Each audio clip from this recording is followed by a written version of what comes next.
Ayan guys, so what you need to know, this is money, abundance of money. Ito guys, ayan, nakikita nyo, daming pera. So i-mine nyo na to guys, mine money, mine abundance, mine wealth, mine riches. Yan yung nag-aantay sa inyo if you persist. Kapag nag-persist kayo, hindi lang kayo 3 months magpa-persist guys, araw-araw, everyday, all day, everyday, hanggang sa tuluyang magbago yung belief system nyo. Kapag nagbago na yung belief system nyo, sa inyong subconscious mind, everything will be pushed out in your reality. You will see changes sa inyong buhay. Okay?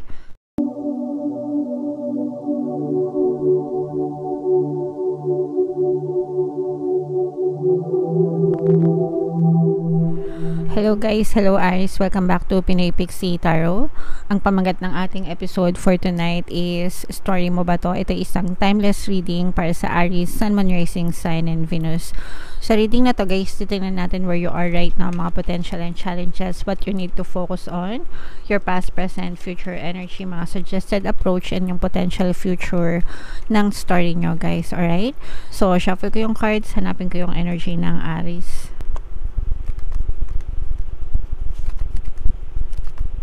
Eto, so Aries guys, kayo ay represent ng Queen of Wands sa ating spread. Combination ng positive and negative energy, general reading lang. Pwede mag-resonate, pwedeng hindi. Comment down below guys if naka-resonate kayo. So, Aries, where you are right now, mga kapiksi, you are, parang yung iba sa nyo guys, medyo nagising-gising na kayo sa katotohanan, and you are taking control or taking charge of your own life right now.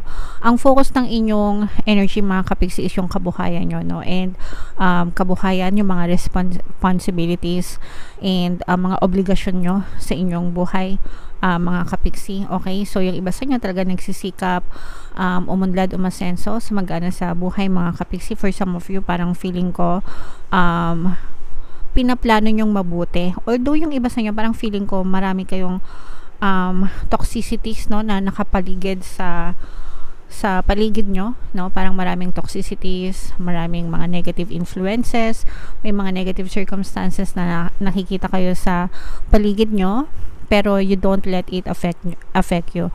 Always remember, mga kapiksi, yung nakikita nyo sa inyong physical reality right now is yung past dominant thoughts nyo pa. Ibig sabihin yung attention nyo dati, nung isang linggo, nung isang taon, nung pagkabata pa kayo, yung belief system nyo, ganyan, it's being pushed out in your reality right now. So your present is your past. Nagets nyo ba? Your present, because your life is just a reflection of your thoughts, no? Nagre-reflect lang sa sitwasyon natin yung ating thoughts, and yeah, so yung mga toxicities na nakikita nyo sa inyong paligid, it's dahil because of your negative thinking, negative assumptions, negative beliefs in your past, mga kapiksi. So yun yung nakikita natin na parang right now, yung sitwasyon nyo, may mga negative kayong nakikita, pero pinipilit yung bumangon or tumayo despite ng mga negative circumstances nyo. Potential and challenges, this is more on potential, mga kapiksi, kasi talagang sabi ko nga, diba, ang focus ng inyong energy is yung pagpapaunlad ng inyong kabuhayan. So ibig sabihin nito guys, kapag finocus nyo yung inyong attention dito sa ninanais nyo na magkamit ng maayos at masagana, yon, maayos at masaganang buhay, you can definitely see changes, but you have to focus your attention sa mga blessings. Alright? Yes, what you need to focus on, mga kapiksi, it's always brand new. Parang the universe is always giving you a brand new option, brand new day. Every day na gumigising kayo, palaging binibigyan kayo ni universe ng pagkakataon na baguhin nyo yung mga negative na nangyayari sa inyo and live the life that you want. So every day, spend your life thinking of your dream life, diba? Yung reality na gusto nyo. If you spend your time thinking about your desires, you can definitely have it in your future, mga kapiksi. So yan yung kailangan mong i-focus. Sa past energy natin guys, meron tayong presence ng fire sign. For some of you, talagang nagsisikap kayo, no, sa inyong past energy nakikita natin na may mga ideas kayo na naisip na nagsilbi siyang parang motivation nyo in your recent past. So parang yeah, it started with a single thought, tapos parang napaisip kayo doon, para kayo nagkaroon ng, hindi naman sa awakening, pero realization of truth, no? Na parang na-realize nyo na, I'm so done with this life, tapos na ako maghirap, ayoko na ganyan. Wala namang nangyayari sa akin, kakamukmok. So I will take action and I will focus on my desires. Okay? So ganun yung inyong recent past. Yung inyong greatest strength, mga kapiksi, yung iba sa inyo guys, pwedeng bata pa kayo, comment down below, no? Or you have a lot of time. Yung kaya nga sabi ko bata pa, kasi yung iba sa inyo parang ang layo-layo pa guys ng pwede nyong marating sa buhay, and that's your greatest strength, na you're always looking up towards your desires, ganyan. And yeah, malayo pa yung mararating nyo. So just focus, mga kapiksi. Whatever you focus on, manifest guys. So basta finocus nyo ang attention nyo, it doesn't matter 1 month, 3 months, a year, 3 years, 5 years, as long as nakafocus kayo. Time is irrelevant, mga kapiksi, when it comes to manifestation. So wag kayong magreklamo na 3 months pa lang wala pa kayong nakikitang resulta, di ba? So just keep on affirming and doing your job, doing your homework, doing your positive mental diet, sabayan ng aksyon, sabayan ng pagdadasal, and sabayan ng positibong mental diet. Mararating at mararating nyo talaga yung mga gusto nyong marating. Okay? In your near future guys, na may there's going to be celebration. Yan. So parang dadating yung time na papalakpakan kayo ng ibang tao, or you will feel proud of yourself and you will feel proud of your achievements, mga kapiksi. Dadating yung time na yan. And kapag ikaw ay ibig sabihin nito guys, magsasucceed ka. Okay, magtatagumpay ka because may mga small successes, small wins ka na ma-achieve. And yung mga small wins na yon, i-celebrate mo, because kapag nagpatong-patong yung mga small wins mo, it equates to bigger wins or big wins, diba? And magsisilbi siyang motivation sa'yo, reminder na nakaya ko to before, makakaya ko ulit. Kung kaya ng iba, makakaya ko rin. Okay? So just keep on affirming guys. Iwasan nyo yung kare-reklamo, kaka-complain. Wag kayong mag-antay ng evidence sa inyong physical reality, because if you put in your effort, talagang makita kayo ng manifestation ng iyong desires. Alright? Suggested approach, mga kapiksi, ito yung marami pang opportunities, no?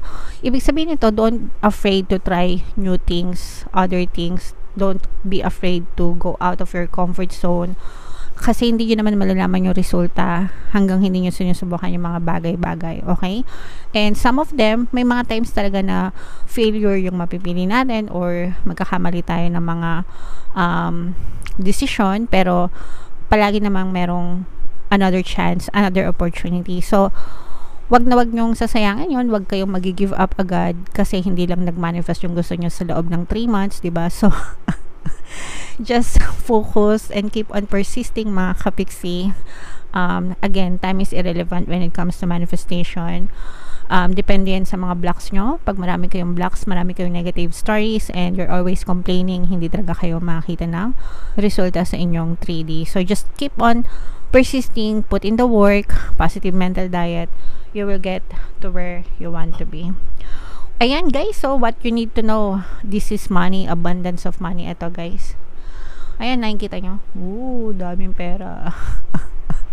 So i-mine nyo na to guys. Mine money, mine abundance, mine wealth, mine riches. Yan yung nag-aantay sa inyo if you persist. Kapag nag-persist kayo, hindi lang kayo 3 months magpa-persist guys. Araw-araw, everyday, all day, everyday, hanggang sa tuluyang magbago yung belief system nyo. Kapag nagbago na yung belief system nyo sa inyong subconscious mind, everything will be pushed out in your reality. You will see changes sa inyong buhay. Okay? So i-mine nyo na to guys. Mine abundance, mine physical, mine money, mine wealth, ganyan.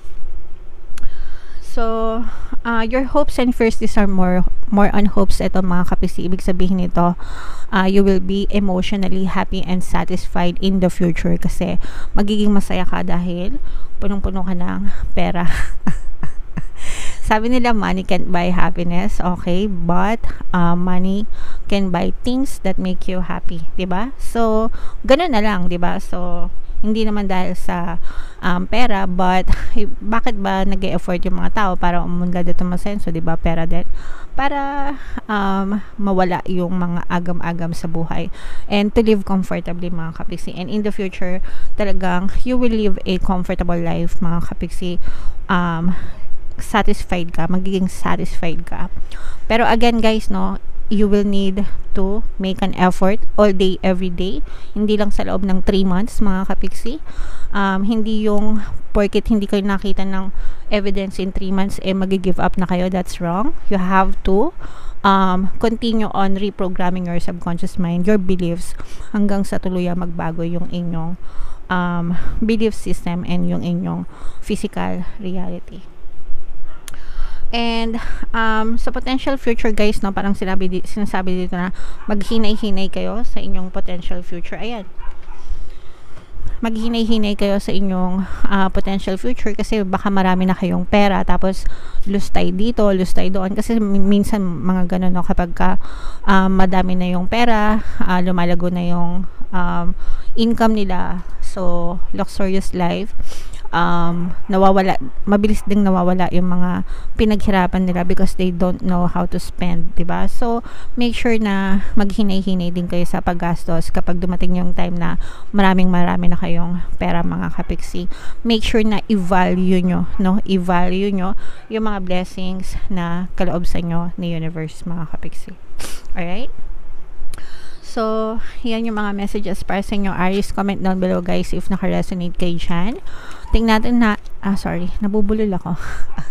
Tingnan natin yung additional na message para sa inyo mga kapiksi. Shuffle natin tong cards.